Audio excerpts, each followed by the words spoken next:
Bueno, pues hola a todos y a todas. Muchas gracias por estar aquí compartiendo hoy con Victoria Cadarso y conmigo esta sesión de preguntas y respuestas sobre cómo trabajar nuestra infancia.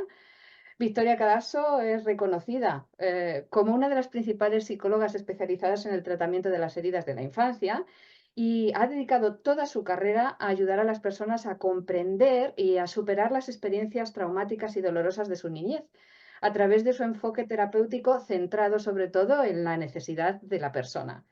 Victoria trabaja en estrecha colaboración con sus clientes para explorar las raíces de los problemas emocionales y desarrollar estrategias efectivas para la sanación y el crecimiento personal. Destaca además por su profunda comprensión de las emociones y del tratamiento del trauma. Esto combinado con su experiencia en el campo del trabajo emocional, la convierten en una figura líder en el camino hacia la sanación emocional y el crecimiento personal. Victoria además tiene una capacidad para crear un ambiente seguro de apoyo donde los clientes se sienten cómodos para poder compartir las experiencias y sus vulnerabilidades. Ya lo veréis. Hoy va a ser un, un taller, vamos, un espacio en el que podéis preguntar todo lo que necesitéis porque Victoria os va a ayudar a entender por la situación que estáis pasando. Además, tiene un enfoque muy empático, comprensivo y que nos permite abrirnos y explorar, ¿no?, todas esas heridas que hemos podido sufrir en la infancia, permitiendo que haya un proceso de sanación emocional muy transformador. Además, es una oradora, una profesora y una autora apasionada por compartir sus conocimientos y la experiencia a través de sus talleres, conferencias y seminarios. Su compromiso con el desarrollo personal y emocional es inconfundible. Bueno, Victoria, muchas gracias por estar de nuevo aquí, ofreciéndonos este espacio para ayudarnos a entender la importancia de trabajar las heridas de la infancia, de nuestro interior, para poder encontrar de alguna manera pues ese bienestar que ahora como adultos hemos perdido y muchas veces no entendemos que la raíz venga de nuestra infancia. En este espacio vais a poder preguntar cualquier pregunta, simplemente podéis levantar la mano, escribirla por el chat, yo las voy leyendo, se las iré diciendo si no queréis participar en voz o no podéis, las podéis escribir en el chat y yo podré hablar con Victoria, se las comento para que os pueda responder a todas vuestras dudas. Pero me gustaría a mí empezar, porque creo que es una pregunta que cuando yo hablo con muchas personas también me lo dicen, me preguntan, que ¿cómo te diste cuenta, Victoria, que había que trabajar las emociones infantiles para poder alcanzar el bienestar emocional en la etapa adulta? Pues ahora te contesto, pero primero de todo quiero darte las gracias por la presentación y a todos los que estáis aquí por querer participar este domingo por la tarde, que le estáis quitando tiempo de vuestro descanso, por estar aquí conmigo para preguntar y para compartir con nosotros pues, vuestras preocupaciones acerca de la infancia. ¿Cómo lo descubrí? Pues fíjate, cuando yo me formé en psicoterapia, me formé en terapias que estaban centradas en el aquí y ahora, ¿no? Y yo en aquel entonces renunciaba de Freud, porque Freud siempre habla del inconsciente y habla del pasado y vuelta a la infancia y vuelta a todo lo demás, ¿no? Pero yo participaba para formarme en psicoterapia, que es una formación importante, pues iba con un psicólogo norteamericano que se llama Richard Erskine, y hacíamos terapia individual en grupo. Entonces estábamos en un grupo, psicólogos, y luego salía alguien a hacer terapia individual y entonces lo hacían en una colchoneta y los demás observábamos, ¿no? Y yo miraba a mis compañeros que pues pataleaban en la colchoneta, que gritaban, que lloraban y yo decía, uy, madre, qué mal están. Y yo no me sentía alterada absolutamente, ¿no? Es decir, como si no sintiera. Y entonces yo entendía todo muy bien a nivel mentalmente, pero no estaba conectada emocionalmente. Y yo decía, uy, qué mal están. Y así me pasé casi 8 seminarios, que hacíamos uno al año. Y al octavo salió una compañera mía, que es una amiga mía muy, muy, muy querida, que tiene la misma estructura de personalidad que yo. Contó su historia de soledad, de abandono y demás. Se me activó toda mi infancia de repente, me salieron, empecé a llorar, a conectar con las emociones y fue como un antes y un después. Desde ese momento me di cuenta que había estado bloqueada y que no me permitía sentir emociones, con lo cual, pues sí, yo podía ir por la vida perfectamente, funcionaba, pero estaba desconectada de una parte de mí, ¿no? Y entonces es cuando me di cuenta que sí o sí tenía que hacer el trabajo primero yo y luego esto fue motivo para que lo quisiera compartir con los demás, ¿no? Porque es como que hubo un antes y un después cuando yo me pude conectar con mis emociones y sentirlas y no asustarme de sentirlas, ¿no? Porque a fin de cuentas, lo que tú sientes, en realidad ya lo has sentido. Lo que pasa es que lo has bloqueado en su momento porque no sabías qué hacer con ello. Y lo que nosotros tenemos que aprender a hacer es a procesar eso que sentimos para poderlo liberar. Porque si no, lo que hacemos es o taparlo y entonces gastamos energía para mantenerlo a raya, o como negarlo o hacer utilizar diferentes mecanismos de defensa que se llaman en psicodinámica para separarlo de nosotros. Pero eso no quiere decir que lo resolvamos, lo vamos a resolver cuando lo podamos compartir, cuando nos sintamos a gusto y pensemos que alguien nos escucha, que no nos va a juzgar, que nos va a acompañar, que va a ser empático con nosotros, y eso es lo que va a hacer que por fin se sane eso que estaba ahí bloqueado. Así que esa es la primera respuesta a tu pregunta. Y estamos aquí para que preguntéis lo que os apetezca, así que adelante. Y si no preguntáis, pues me pongo a contaros cosas. O sea que ese es el tema. Bueno, vamos a ir, yo tengo algunas preguntas que me hacen normalmente, ¿no? Cuando estoy en conversación con las personas que tienen interés en hacer el niño interior y eh, muchas veces me preguntan si es adaptado este taller a personas que tengan diferentes niveles de desarrollo personal. Si alguien que, por ejemplo, no ha hecho nada de desarrollo personal se puede enfrentar a este trabajo o tienes que estar previamente a haber hecho algo, conocerte. Esa es una pregunta que me suelen hacer. Pues a ver, lo que tienes que tener es ganas e interés, ¿no? Y porque yo creo que lo más importante es la motivación que uno tiene, ¿no? Y si tú tienes ganas, cualquiera puede hacerlo. De hecho, lo más bonito del taller es que se juntan tanto gente joven como gente más adulta con distintos niveles de conciencia y con distintos niveles de comprensión de las cosas.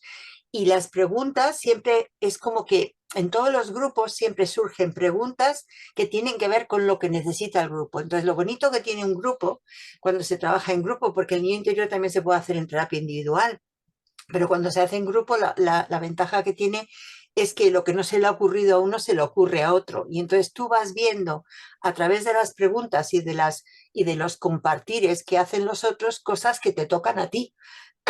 Que como ya he dicho es lo que me pasó a mí, ¿no? Cuando mi compañera contó su historia, se activó la mía, ¿no? Porque te identificas con la historia de otro y te ayuda a poder sacar la tuya propia, ¿no? Y entonces al poderla compartir y expresar es lo que va a hacer que se libere el malestar que está ahí debajo.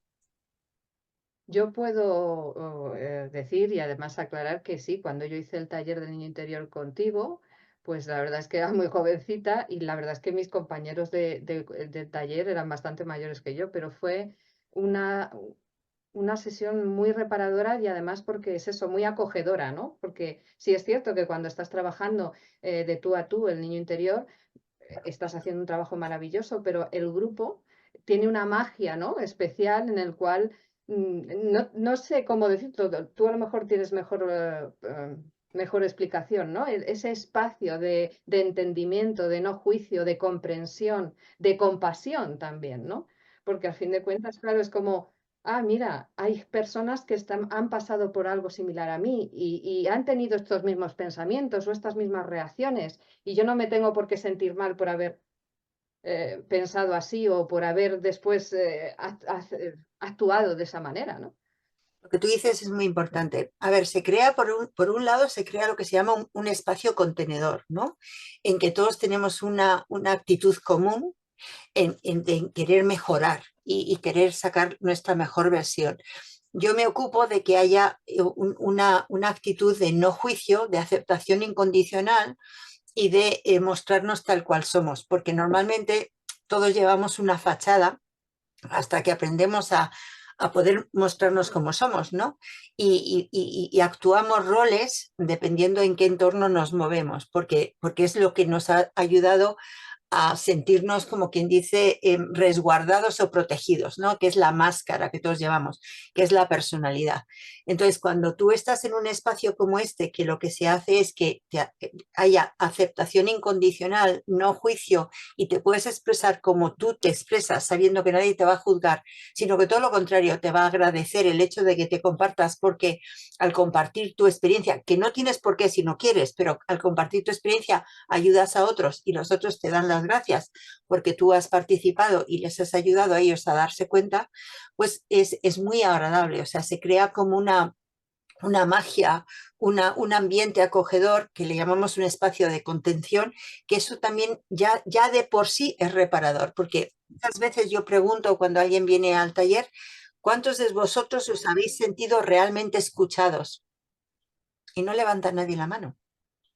Entonces, es muy triste, pero es una realidad, ¿no? Entonces, ¿qué pasa? Pues que ahí se van a sentir escuchados. Entonces, esto permite que tú por primera vez sientas que no tienes, que puedes ser tú mismo, ¿no? Y eso es muy, muy, muy agradable y muy reparador. Es decir, pues por fin he encontrado un espacio donde yo me puedo mostrar como soy y soy bienvenido tal cual. No tengo que estar poniéndome una máscara o actuando un rol. Sí, es algo muy liberador. La verdad es que no tener que actuar en base a lo que creemos que el otro espera de nosotros es profundamente liberador. Otra de las preguntas a relación de esto, Victoria, que me suelen hacer y que suelen hacer también, es cómo trabajar el niño interior si, por ejemplo, no se tienen recuerdos. Porque hay muchas personas que dicen, sé que hay algo con mi infancia que sé que no funcionaba, pero no tengo un recuerdo eh, físico de él, o sea, consciente de él. ¿Sabes lo que pasa? Que muchas veces no tenemos recuerdos porque los bloqueamos y los bloqueamos porque son dolorosos y como son dolorosos tratamos de que no accedan a la conciencia.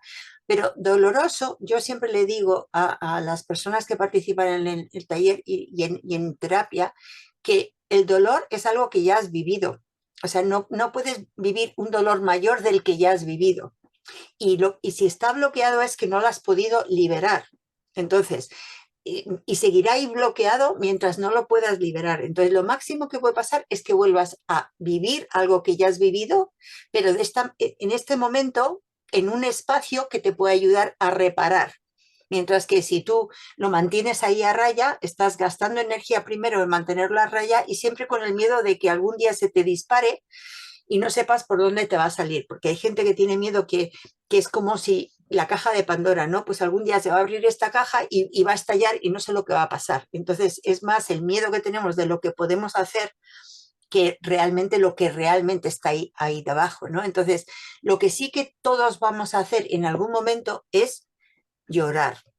Llorar, ¿por qué? Porque el llorar es una descarga, nos permite sacar esa tensión que tenemos dentro, porque las lágrimas tienen cortisol y liberan la sensación de tensión, ¿no? Entonces, el llanto puede ser un llanto triste, pero también puede ser un llanto alegre de, ¡ah, ya me comprendo! O un llanto de esperanzador, de, uff, qué alivio, ¿no? Cuando he podido descargar esto. Entonces, eso es lo que sí que se va a dar. Nosotros en el taller no hacemos, hay distintos abordajes terapéuticos y hay un abordaje terapéutico que es catártico, ¿no? Y es que sacas el enfado pues pegando golpes, sacas el miedo pues enfrentándote al miedo. Nosotros aquí lo que utilizamos es otro principio y es que lo único que realmente nos sana es el amor. Y es lo que nos ha faltado.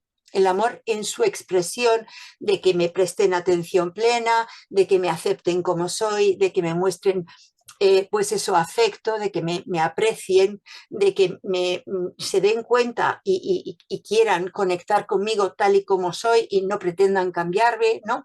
Entonces, esto es lo que va a ser reparador, que realmente me traten con ese respeto de que soy un ser único y irrepetible y que tengo cosas que compartir y que estoy dispuesto a poderme mostrar como soy, ¿no? Entonces, eso es lo que yo creo que es lo más bonito y lo que más repara. De todas maneras, en todo el proceso del niño interior siempre estamos trabajando diferentes cosas que están en la base de todo. Vamos a trabajar las creencias, tanto las nuestras como las que nos han venido impuestas de nuestros padres.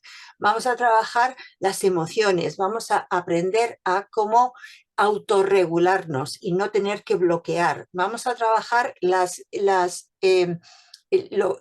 necesidades relacionales que se han quedado inconclusas. Vamos a trabajar todas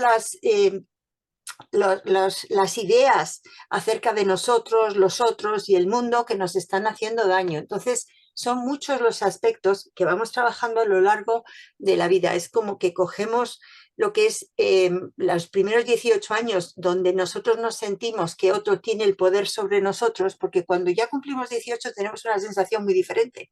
Ya soy mayor de edad, ¿no? Pero antes de eso es que estoy a expensas de lo que quieran otros.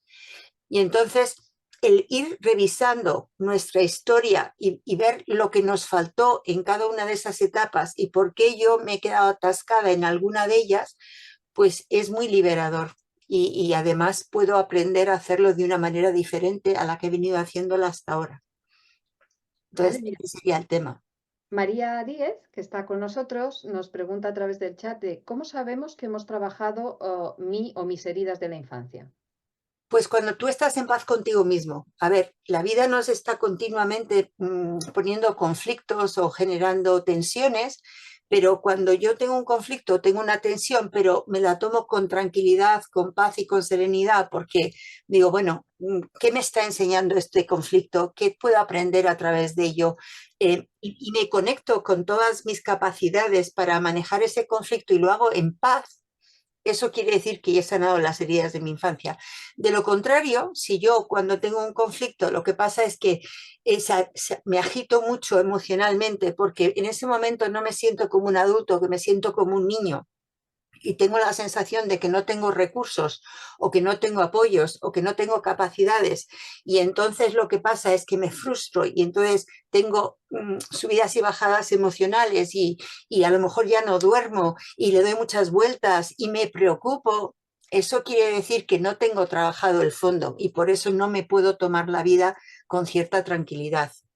Y por eso el trabajo del niño interior te va dando esa paz, esa coherencia, esa integración interna de que pienso, siento y actúo en línea y no pienso una cosa, siento otra y hago una tercera, ¿no? Entonces me da coherencia, me da integración, me da una sensación de paz que aunque la vida me presente dificultades, porque me las va a estar presentando continuamente, pero no me las tomo como qué horror lo que me está pasando, sino, uy, vamos a ver qué podemos aprender de esto, ¿no? Y eso es lo que nos va a demostrar que hemos sanado las heridas de la infancia.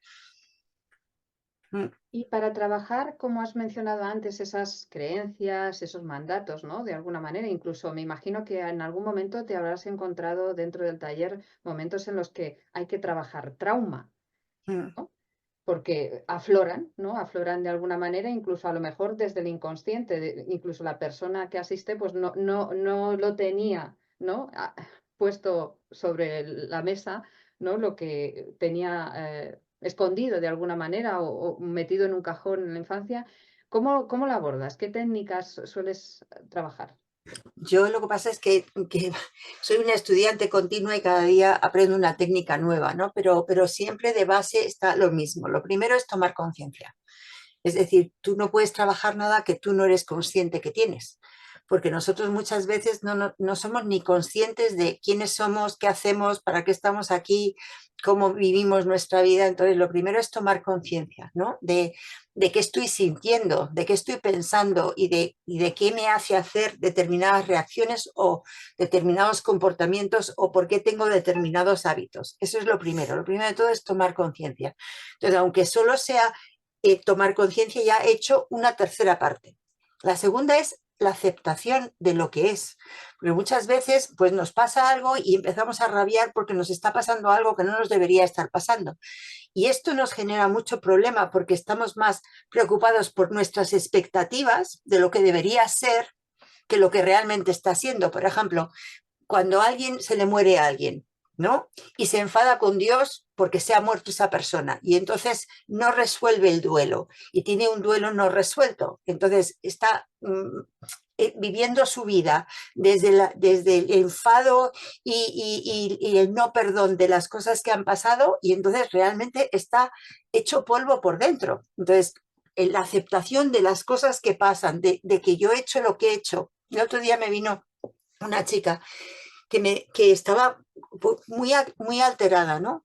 Y, y entonces así, preguntando, indagando, porque en terapia siempre tenemos que hacer indagación y demás, resulta que creía que era mala y entonces, por creer que era mala, entonces todo lo que hacía pensaba que si no lo hacía bien, entonces era porque era mala y resulta que ella de pequeña mintió, robó, engañó y entonces se le ha quedado la sensación de que era mala y entonces ya pues Dios le iba a castigar y las cosas le iban a salir mal y entonces no iba a conseguir lo que se proponía y se estaba saboteando sin darse cuenta.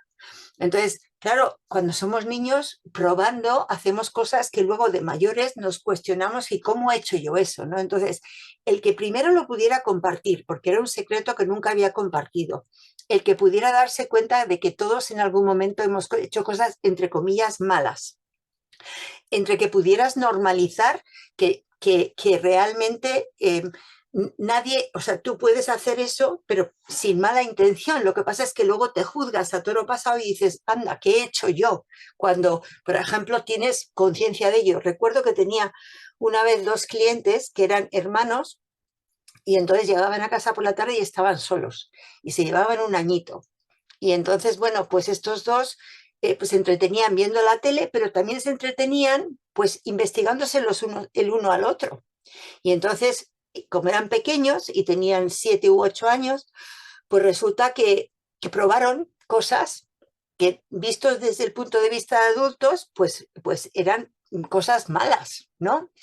Y entonces ellos en ese momento no eran conscientes de que era malo, pero cuando luego se enteraron que eso era incesto, ¡ah! ¿Qué habían hecho? ¿No? Entonces, ¿qué pasa? Que cuando tú les explicas que tú tienes que ver las cosas en el contexto y en la edad que suceden y que el problema es que luego lo estamos juzgando desde otra perspectiva.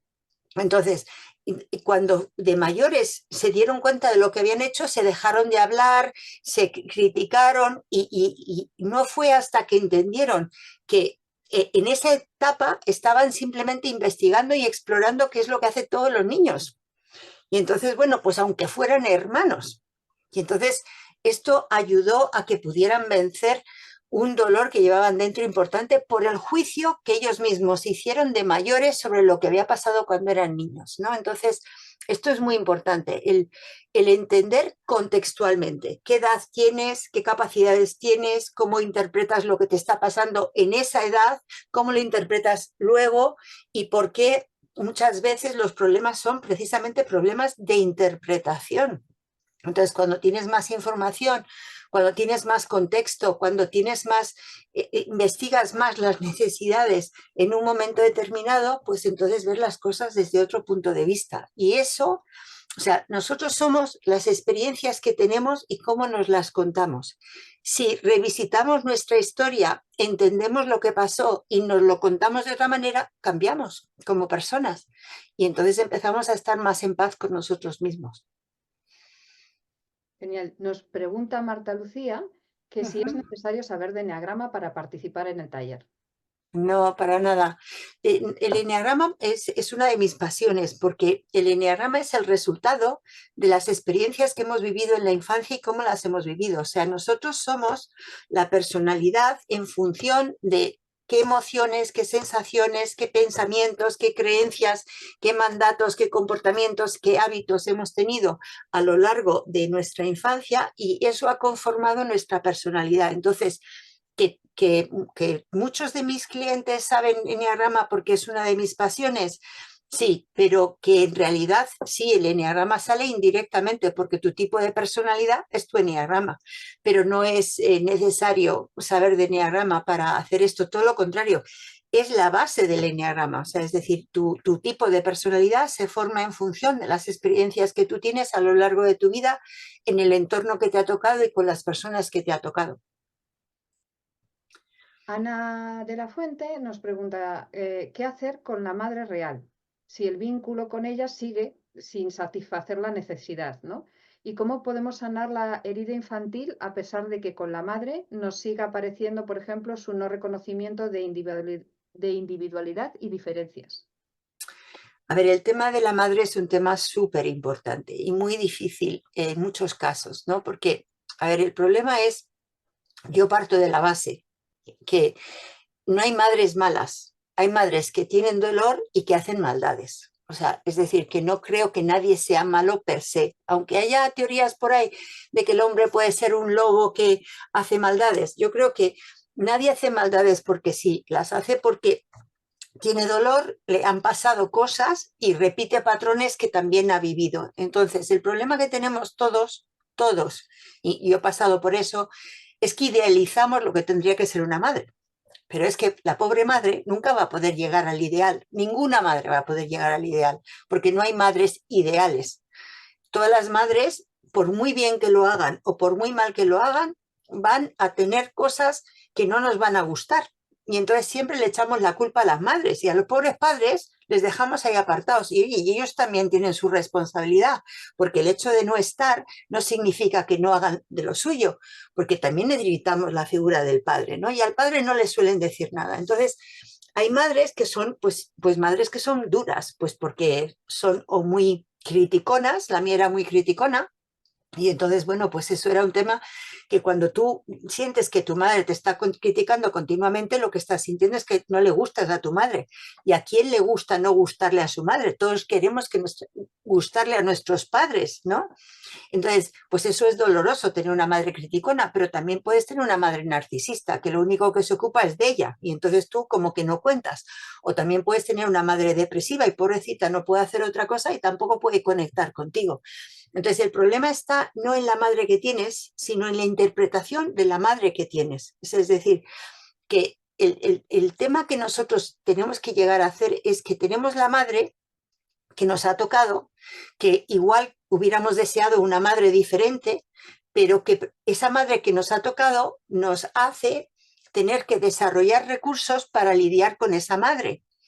Y, y entonces tenemos que entender que esa madre, a su vez, es el resultado de su madre y esa de su madre, ¿no? Transgeneracionalmente, y muchas veces llevan una carga que tampoco saben manejar. Entonces, los que tenemos la suerte de estar en el mundo de la psicología, del desarrollo personal, pues nos vamos dando cuenta de cómo nos afectan las madres que tenemos. Pero los que no saben nada de esto, pues no han sabido qué hacer con lo que les ha pasado, ¿no? Entonces, yo recuerdo que, a ver, la única madre que a mí de verdad que me dejó tocada y nunca me olvidaré de esta señora, fue una señora que me contó que venía a la hija terapia y yo quise conocer a la madre, porque me decía cosas de la madre que yo no me podía creer que podían ser. Y fue que resulta que la hija me contó que su madre, que ella tenía la sensación de que su madre quería, pues eso, conseguir destrozar su matrimonio para que le hiciera caso. Y efectivamente, la madre me vino a terapia y me contó que ella había cuidado a su madre y que a sus hijas les tocaba cuidarla a ella. Y como le tocaba cuidarla a ella, pues si tenía que meterse en el matrimonio de su hija, estaba dispuesta porque la obligación de la hija era cuidar a la madre. Y entonces no iba a permitir que su hija cuidara a su marido en vez de cuidarla a ella.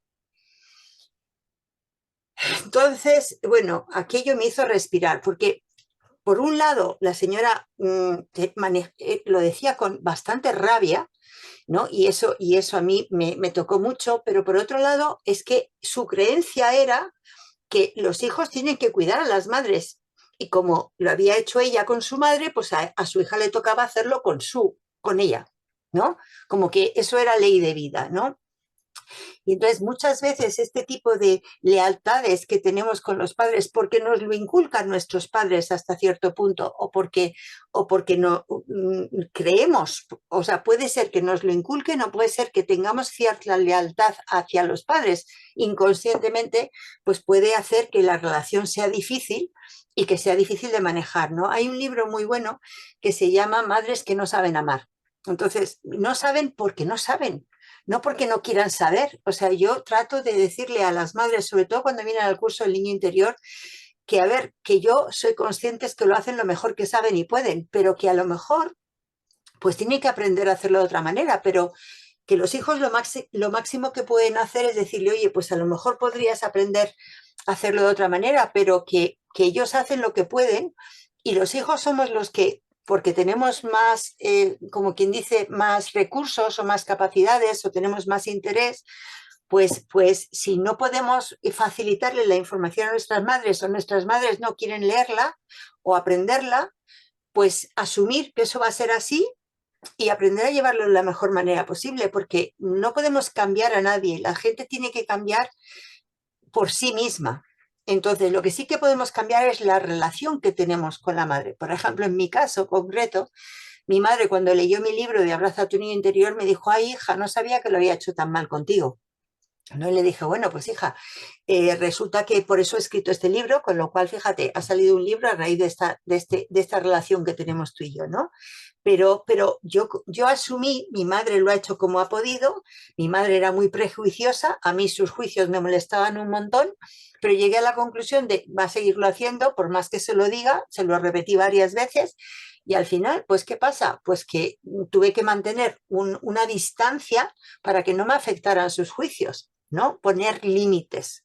Entonces nosotros no podemos cambiar a nuestros padres, nuestra expectativa de nuestros padres nos hace mucho daño, lo único que podemos cambiar es cómo manejamos el efecto que tienen nuestros padres en nosotros. Pero eso ya es bastante, porque aprendes a estar en paz en esa relación. Entonces hay madres y madres. Yo recuerdo otra clienta mía que lo pasé fatal, porque resulta que ella tenía muchísimo afán de que su madre la quisiera, que su madre la quisiera, y su madre era una narcisista que solo hablaba de porque yo, porque yo, porque yo, porque yo he conseguido, porque yo he hecho, porque yo he dejado de hacer, porque yo, porque yo, porque yo, y le hice venir para contarle un poco lo que necesitaría su hija, que necesitaría más contacto, acercamiento, menos juicio y demás. No me dejó hablar, porque yo, porque yo, porque yo, porque yo, porque yo, y no hubo manera. Entonces, bueno, pues claro, yo le dije a su hija, digo, mira, me temo que estás luchando contra una pared. O sea, tu madre no está dispuesta a tener una actitud de cercanía porque no sabrá cómo hacerlo, pero deja de esforzarte porque la que se está haciendo daño eres tú, ¿no? Y esas cosas pueden pasar. Y en ese caso, Victoria, cuando, retomando un poco la pregunta que nos hacía Ana, ¿no? En ese caso, cuando tienes una madre, o sea, que la tienes físicamente, porque la tienes, pero no puedes cubrir la necesidad, ¿no? ¿Cómo podemos trabajar en el taller? Me imagino que pues a través de conectar con nuestro adulto, ¿no? Podemos dar desde nuestro adulto, ¿no? A ese niño interior podemos dar aquello cubrir esas necesidades que las tenemos carentes. Efectivamente, aquí hay dos cosas siempre en el taller del niño interior. Por un lado, nosotros creamos lo que llamamos un adulto o una adulta amorosa que nos puede dar lo que no nos pudieron dar nuestros padres, ¿no? Entonces, aunque sea nuestra imaginación, si nosotros lo sentimos en el cuerpo, para nosotros es real. Entonces, nosotros lo que pasa es que lo hacemos a través de meditaciones que generan sensaciones y emociones que hacen que nuestra parte adulta amorosa, que es la madre ideal que todos hubiéramos querido tener o el padre ideal que hubiéramos querido tener, nos da y nos genera esas sensaciones que no tuvimos. Y eso va reparando internamente. Eso por un lado, ¿no? Y por otro lado está el tema de que aprendemos a comprender que nuestros padres hacen lo que pueden y a lo mejor no es lo que necesitamos, pero que en ese proceso lo máximo que nosotros podemos hacer es poner límites y cambiar nuestra relación con ellos. Y cuando hacemos eso, cambiará la relación. Entonces, yo no puedo cambiar a mi madre directamente, pero si cambio la manera de relacionarme con mi madre, yo voy a poder llevar a lo mejor la relación de otra manera y se podrá salvar cierta conexión. No la que yo desearía, no la que yo esperaría, pero sí que va a haber ahí cierta conexión. Entonces, el problema son nuestras expectativas de lo que tendría que ser nuestra madre ideal. Cuando aceptamos que tenemos la madre que nos ha tocado, tenemos que buscar la mejor manera de llevarnos con esa madre. Y a lo mejor lo que tenemos que poner es distancia. Y a lo mejor lo que tenemos que hacer es ponerle límites. Y a lo mejor tenemos que romper la relación una temporada para que nuestra madre, a través de una crisis, se dé cuenta de que tiene que hacer cambios, pero tienen que salir los cambios de ella, no generando nosotros cambios en ella. Entonces, pues eso es parte del trabajo. Pero es muy curioso porque muchas veces en el taller a lo mejor alguien comenta que tiene un problema con el padre, tiene un problema con la madre y como uno de los ejercicios que hacemos es perdonar a los padres, recuerdo que en más de una ocasión a la salida del taller, padres que a lo mejor no habían llamado a sus hijos, les llaman de repente porque las energías fluyen o lo que sea y se produce una reconexión, se produce una relación diferente y es tremendamente bonito ver cómo se puede hacer el cambio porque el amor que se genera y la forma de ver las cosas de otra manera es como que se transmite a lo largo del campo electromagnético y llega sin tener que hablar con la otra persona y se producen cambios. Marta Lucía nos dice que eso de poner límites es muy cierto, pero que cuando uno se da cuenta de ello a veces ya es tarde, ¿no? Y cómo trabajar, ¿no? De alguna manera si los padres ya han fallecido. Pues fíjate, aunque los padres hayan fallecido, los llevamos en el corazón, ¿no? Entonces, el tiempo realmente, para el cerebro el tiempo no existe. Nosotros siempre estamos en presente. Si yo cojo, me pongo en un estado meditativo, me imagino que tengo a mi madre delante y le hablo, que estas son técnicas que, por ejemplo, usamos en lo que se llama Gestalt, ¿no? Y le hablo y le cuento todo lo que se me quedó sin decir y todo lo que me hubiera gustado comentar con ella, yo me libero, independientemente de esté o no esté mi madre, ¿no? Ahora, que no lo sé hacer solo, pues no pasa nada. En terapia esto lo hacemos. Yo tengo varias terapias que es trabajar con el padre. Uno que yo invito al padre a terapia y la cliente hace de su madre o de su padre. Y entonces yo entrevisto a la madre o al padre. Entonces, cuando tú actúas el rol de tu madre o el rol de tu padre, te das cuenta de cosas que tú sabes pero que no has explicitado y eso genera una conexión importante. Otra es lo que se llama la silla vacía, es colocar al padre delante y decirle lo que se ha quedado inconcluso o escribirle una carta al padre, pero lo tienes que hacer desde un estado meditativo. El problema es que nosotros nos han enseñado a funcionar mucho desde el neocórtex, desde la cabeza, desde la parte racional, y eso no cambia más que una tercera parte.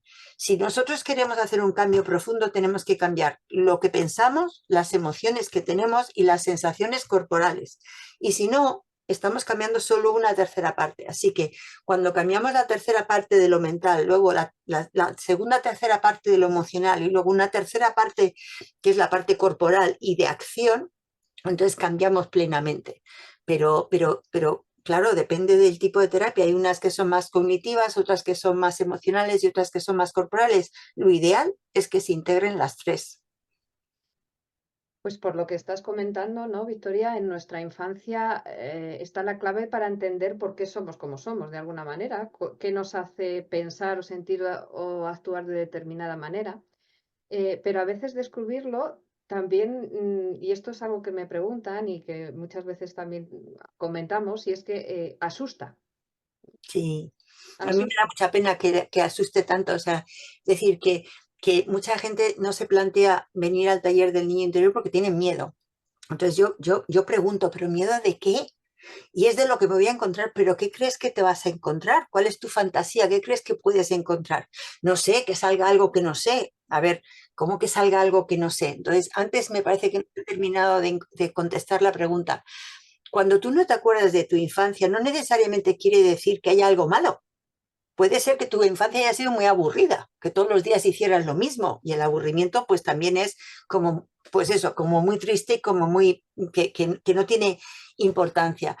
Pero lo que pasa es que si ha habido situaciones en que tú no has sabido manejarlas, puede ser que las tengas bloqueadas, pero cuando tú te encuentras en un ambiente acogedor y te encuentras que te van a entender y que te puedes mostrar cómo eres, empiezan a surgir memorias que no te acordabas. Y entonces cosas que tú creías que no te acordabas empiezan a aparecer. O porque alguien dice algo que te toca y te identificas con ello, o porque alguien comenta una emoción que ha tenido y se despierta la tuya. Entonces al final puede ser que tú creas que no tienes recuerdos, pero van surgiendo. Y lo que surja, las personas que son muy mentales dicen, pero a lo mejor es que esto me lo he inventado yo. ¿Y por qué te has inventado eso y no otra cosa? Lo que surja es lo que tiene que surgir. Lo que te venga es lo que tú necesitas escuchar. Entonces, el tema es no lo que venga a nivel mental, sino que tú sientas. Entonces, el cuerpo no te engaña, el cuerpo te da la certeza, la mente es la que te puede hacer que tú imagines cosas que no son, pero cuando está conectado con la sensación sentida, eso es real para ti. Entonces, lo que pretendemos todo el tiempo es generar más una sensación sentida que nos dé certeza de lo que estamos viviendo, recordando, y eso es lo que nos va a ayudar luego a repararlo al 100%, no a una tercera parte o dos terceras partes. O sea que podríamos decir que en el taller, cuando estamos trabajando el niño interior, trabajamos la compasión, la aceptación, ¿no? Que has hablado de ella, el perdón de alguna manera y también, bueno, la necesidad muchas veces de poner límites, ¿no? Porque a veces, como tú bien dices, es necesario. Eh, sí, Nosotros yo lo que trato de hacer en el taller, que llevo ya muchos años haciéndolo y siempre, aunque tiene las piezas claves están ahí, pero siempre le doy como un giro en función de lo que yo voy investigando, aprendiendo, que puede facilitar que el proceso sea más rápido, menos doloroso y más efectivo. Esa es mi teoría todo el tiempo.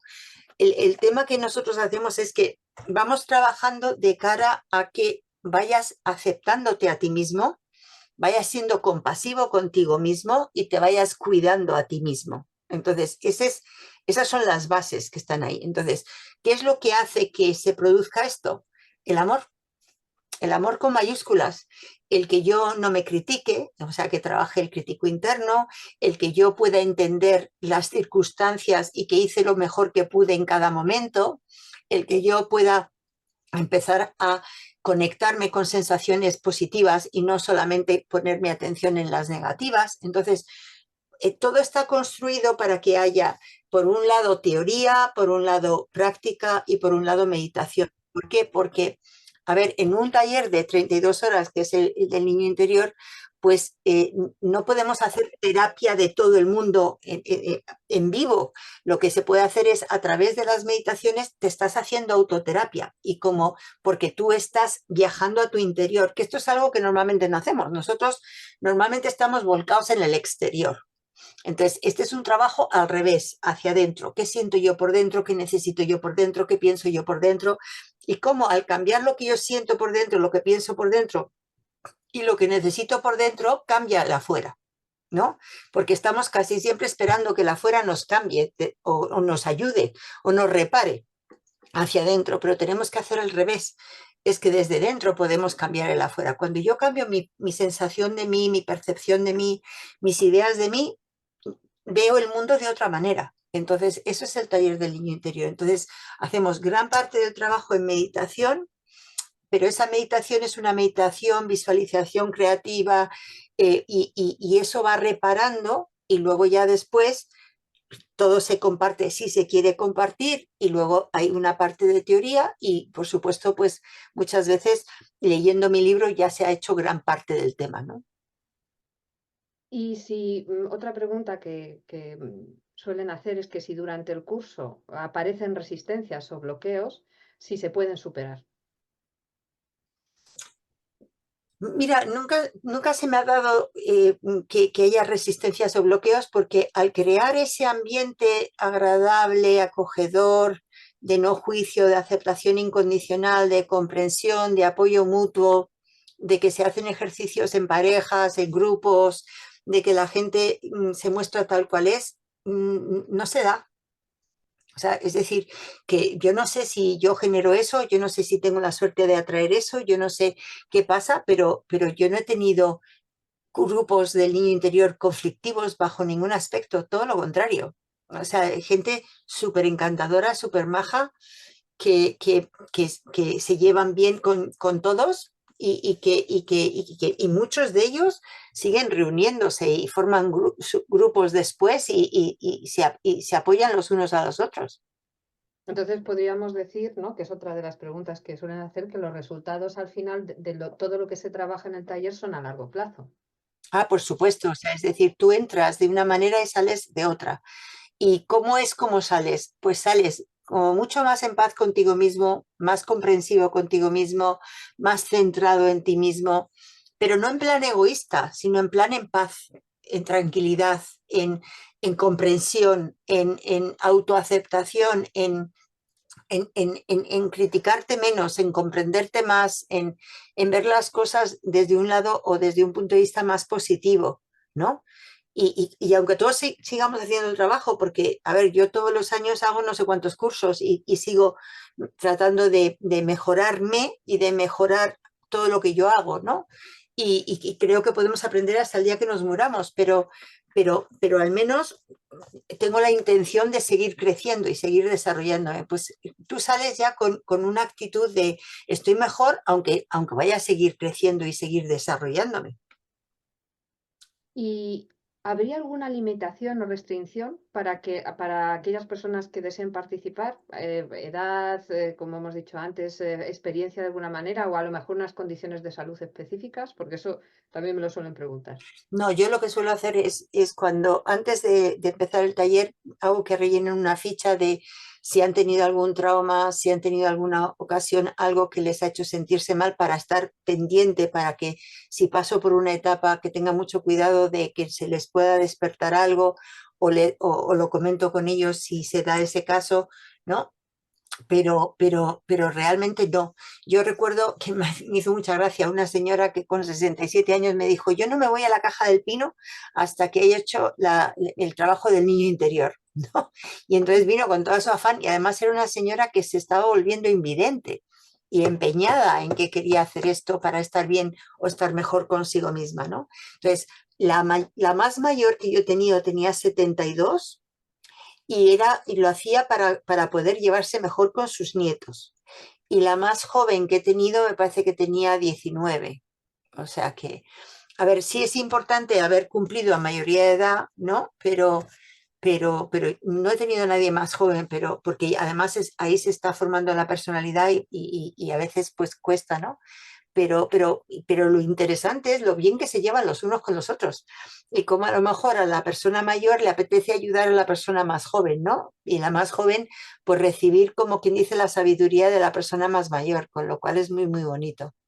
A veces incluso, yo por mi experiencia contigo cuando hice el taller, se crean vínculos reparadores. Es decir, es como, mm, no sé si te acuerdas cuando lo hicimos, que estábamos en un centro, ¿no? Y Mm, nos llevaba una monja, ¿te mm, acuerdas?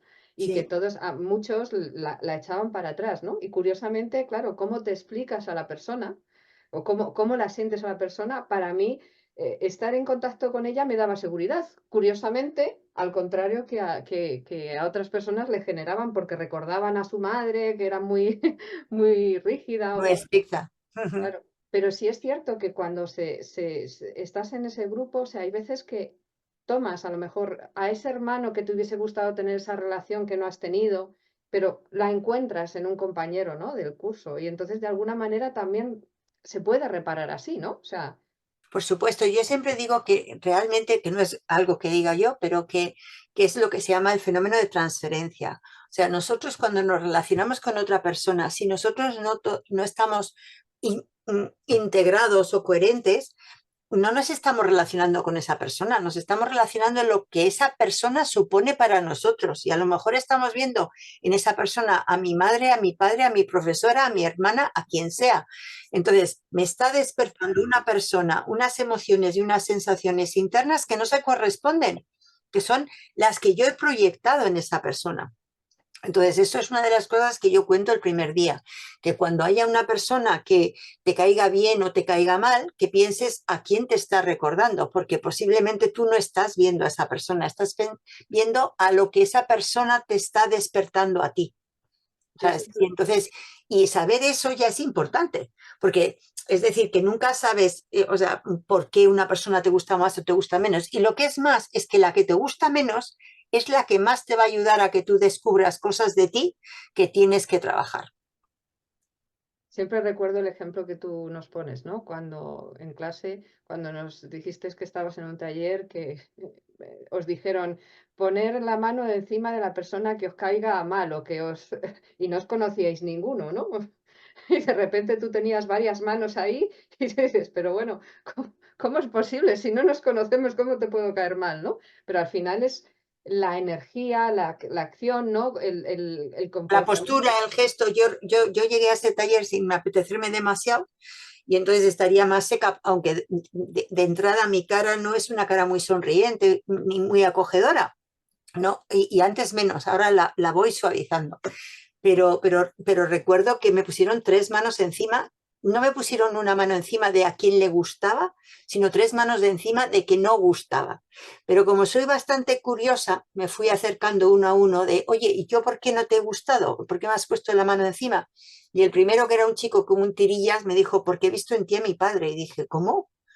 ¿A mi padre? ¿Cómo puede ser que me has visto a mi padre? Dice, sí, porque digo, ¿y cómo es tu padre? Dice, mi padre es un tío serio, rígido, como muy autoritario y he visto en ti esa figura. Digo, ah, muy bien, muchas gracias. Me fui al segundo, que era un chico de Badajoz, y le digo, y bueno, ¿y tú por qué me has puesto la mano encima? Y me dijo, porque he visto en ti a mi madre. Y digo, ¿y cómo es tu madre? Y dice, pues es una señora muy distante, muy fría, muy guapa, pero muy alejada. Y he visto a ti. Digo, vale, muy bien, muchas gracias. Me fui a la tercera. Digo, ¿y tú por qué me has puesto la mano encima? Y dice, porque he visto en ti a mi hermana. ¿Y cómo es tu hermana? Pues mi hermana es muy decidida, muy lanzada y te he visto así. Ninguno me había visto a mí, habían visto lo que yo representaba para ellos, ¿no? Y eso para mí fue muy aleccionador. Aprendí un montón de mí misma con esas tres manos que me pusieron encima. Mm. Sergio nos pregunta, dice, entonces, según lo que has comentado, Victoria, hacer terapia con el progenitor con el que tienes una herida no necesariamente significa un plus para que sea más eficiente, un plus para que sea más eficiente el camino de sanación, a la sanación. A ver, con físicamente, o sea, es decir, hacer la terapia con la persona que, a ver, tú puedes Sí. hacer la terapia no, no necesariamente con la persona delante, tú puedes hacer la terapia como si estuviera la persona delante y tu cuerpo lo puede vivir como si realmente estuviera ahí. O sea, que si alguien se ha muerto, tú puedes reparar a través de la sensación que te produce esa relación, pero nunca desde la parte mental, es que es desde la parte del corazón y las tripas, o sea, la parte corporal emocional, que es lo que te da la sensación de lo que se ha quedado inconcluso. Entonces, no necesariamente tienes que ir, a ver, muchas veces cuando, por ejemplo, vamos a suponer que tienes padres mayores, ¿no? Y tienes padres que tienen 90 años y tú tienes una herida con tu padre. Y entonces vas a ir y le vas a decir a tu padre, mira, te has portado como un cerdo conmigo y me has hecho esto y esto y esto y esto. Cuando no lo pueden reparar, pues realmente ni le haces un favor a tu padre ni te haces un favor a ti. El tema es qué puedes tú hacer para sacar ese dolor, que no necesariamente contra tu padre, para que puedas relacionarte con tu padre de una manera que no genere esa tensión, pero no necesariamente con tu padre. Yo cuando empecé en terapia pensaba que había que ir a confrontar a los padres, pero luego me di cuenta que muchas veces les haces un flaco favor, porque cuando alguien ya tiene 80, 90 años, tiene la sensación de que no puede cambiar y entonces le estás dejando con una carga que no puede manejar. Entonces, eso no es compasivo. O sea, sí tienes que sacar tu dolor, pero no contra nadie, sino que lo saques de ti para poderte relacionar con la persona de otra manera, pero no dejarle a otra persona con el peso de lo que tú has pasado por ellos, indudablemente, ¿no? Pero porque eso no va a ser constructivo. Entonces, eso es un tema que por ejemplo, hay psicoterapias como, por ejemplo, la Gestalt confrontativa, que sí, que te incitan a que te vayas y que confrontes a tu padre, que confrontes a tu madre, que le digas todo lo que piensas. Y muchas veces a los pobres que no lo pueden sostener porque no tienen capacidad para reaccionar. Entonces, yo no soy partidaria de hacerle daño a nadie. Tenemos que tener muy en cuenta lo que decimos, el efecto que puede tener en otros. Y aunque no lo podemos controlar, porque nosotros podemos tener la mejor intención, y yo siempre promulgo que tengamos la mejor intención, pero igual nuestra mejor intención, la otra persona lo acepta como que le hemos hecho un daño adrede, cuando no es el caso, ¿no? Pero lo que sí que es el caso es que cuando tú confrontas a tu padre y a tu madre de una manera vehemente, a veces no lo pueden sostener y no te pueden ayudar. Otra de las preguntas que suelen hacer es, ahora la estructura del taller se divide en 2 fines de semana alternos. Ujú. Hay un tiempo de espera para hacer un trabajo o una incorporación, me imagino, de todo ese trabajo, ¿no? De las distintas etapas, ¿no? A través del guión de vida, ¿no? Porque es una de las herramientas que tú utilizas para hacer en este taller. A ver, yo he hecho muchos modelos de este taller. Lo hemos hecho residencial, lo hemos hecho durante una semana todas las tardes, lo hemos hecho en 2 fines de semana, lo hemos hecho en 2 fines de semana con un fin de semana entre medias. Entonces, lo que yo he visto es que a veces, bueno, primero porque me dicen que yo doy demasiada información, que estoy viendo a ver cómo hago para dar la misma información, pero de otra manera. O sea, es decir, porque yo considero que muchas veces no hacemos cambios porque no tenemos la información de cómo hacerlo, ¿no? Entonces, lo que yo hago es, antes del taller, la gente va preparando su línea de la vida, porque tenemos que trabajarla, ¿no? Y entonces ya están haciendo trabajo. Durante el taller vamos haciendo toda una serie de trabajos y para que puedan consolidar eso, necesitamos como un fin de semana vacío para que tengan tiempo de ir consolidando, y en el último fin de semana es cuando se hace el trabajo final, que es un cúmulo de todo lo que se ha ido haciendo.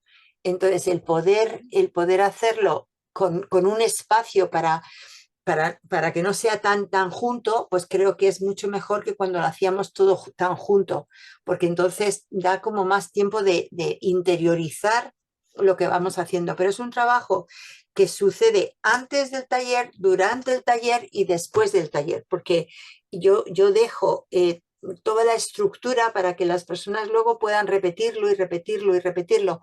De entrada se graba y lo podéis ver cada vez que queráis durante un mes.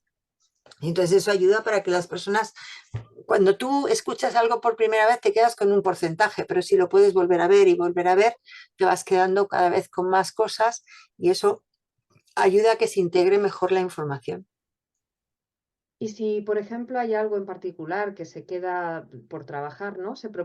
Me preguntan que si hay algún seguimiento o de alguna manera algo que pueda cerrar el taller.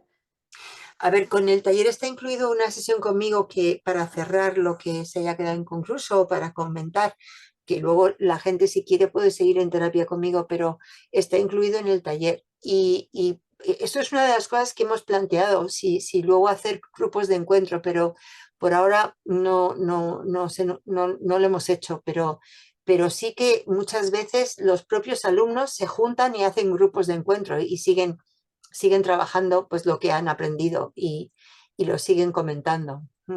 De hecho, además, por experiencia, ¿no? Normalmente yo hago el seguimiento, ¿no? De las personas que asisten al taller para que después, bueno, pues que puedan aprovechar esa sesión. Y muchas veces no la hacen porque han trabajado, o sea, todo lo que tenían han cerrado bien y no necesitan hacer un seguimiento más profundo porque han trabajado todo lo que necesitaban en el taller.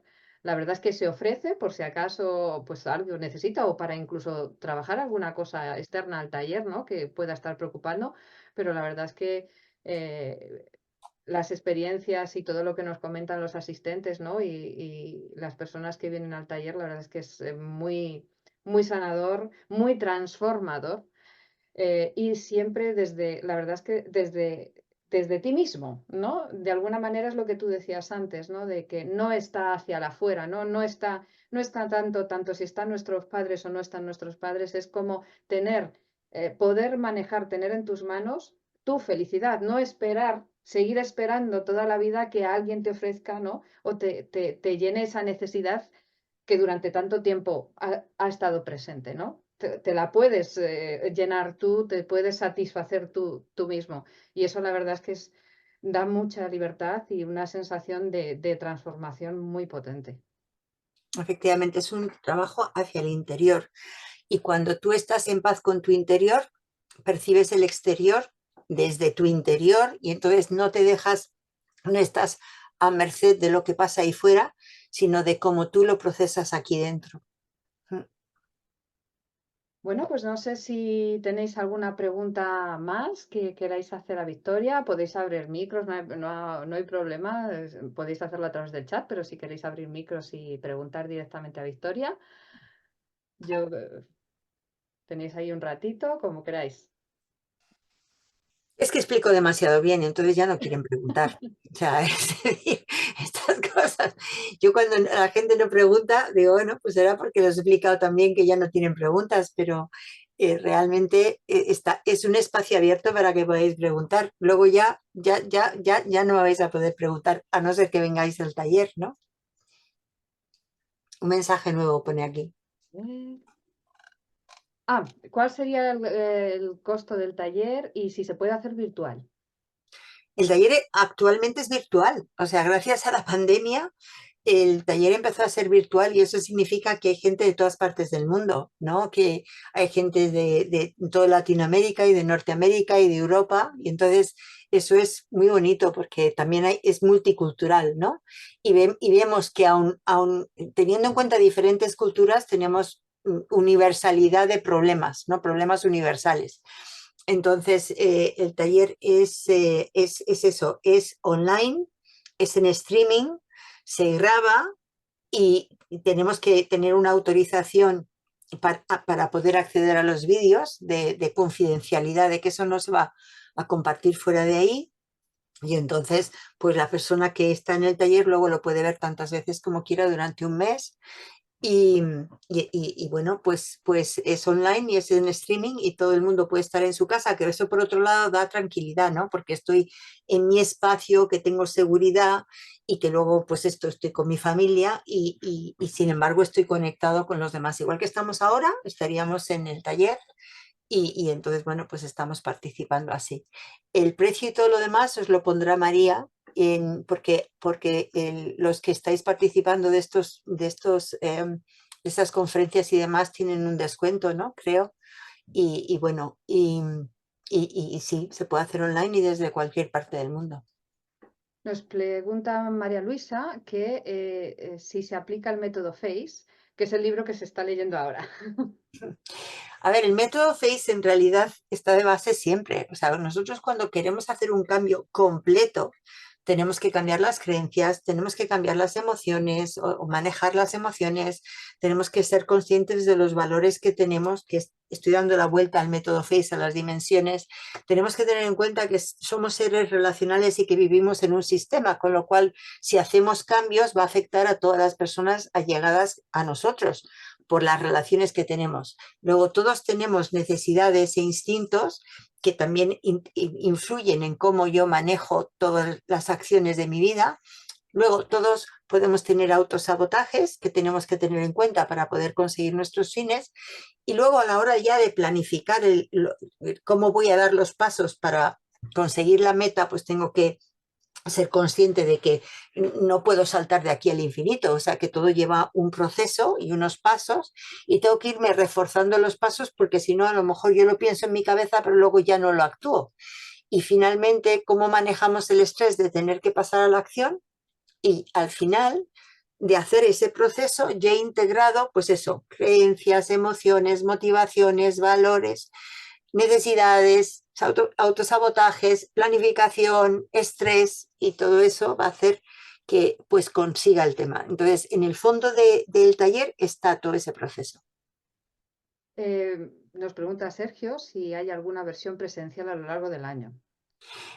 Lo preguntan mucho, pero luego después lo presencial siempre encarece, porque tú a la hora de tener que estar en el alojamiento con pensión completa y todo lo demás, pero por ahora no. A lo mejor en algún momento se da la circunstancia, pero por ahora no, por ahora va a ser online. Esto me lleva a otra pregunta que también me suelen hacer y es que si este trabajo online es tan potente, ¿no? O es tan potente como el presencial. Absolutamente. La única diferencia es que no te puedes dar abrazos, que eso es lo que pasa en el presencial, ¿no? Que no puedes comer y cenar con la otra persona, con lo cual pues hay muchas charlas informales y que no se pueden hacer pues determinadas cosas como jugar en plan niños, como hacíamos en el presencial, y romper y hinchar balones de agua y hacer juegos de pelota, pero por lo demás, sí, el fondo el fondo está todo ahí. Eh, Ha sido un placer contar con vosotros. De nuevo, gracias a ti, Victoria.